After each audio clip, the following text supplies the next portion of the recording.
বৈষম্য বিরোধীদের কেন্দ্রীয় কার্যালয়ে দুই পক্ষের মারামারি। বৈষম্য বিরোধী ছাত্র আন্দোলনের দুই পক্ষের মারামারিতে 7 শিক্ষার্থী আহত হয়েছেন।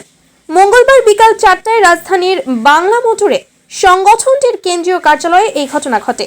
পরে আহতদের উদ্ধার করে ঢাকা মেডিকেল কলেজ হাসপাতালের জরুরি বিভাগে আনা হয়।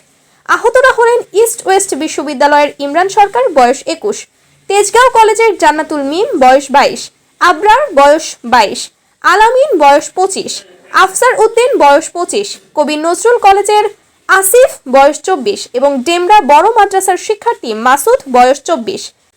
আহত আলামিন সাংবাদিকদের বলেন, যাত্রাবাড়ি জোনের সমন্বয়কদের একটি মতবিনিময় সভা ছিল। এ সময় সমন্বয়কদের উপস্থিতিতে তাদের সামনে আমাদের একজন সহযোদ্ধার ওপর হামলা হয়। আজ কেন্দ্রীয় কার্যালয়ে এই বিষয় নিয়ে কথা বলতে এলে নাইম, আসাদ বিন রনি, রিফাত রশিদ ও হৃদয়ের নেতৃত্বে আমাদের উপরে হামলা করা হয়। এতে আমাদের বেশ কয়েকজন সহযোদ্ধা গুরুতর আহত হয়। বর্তমানে জরুরি বিভাগে তারা চিকিৎসা নিচ্ছে।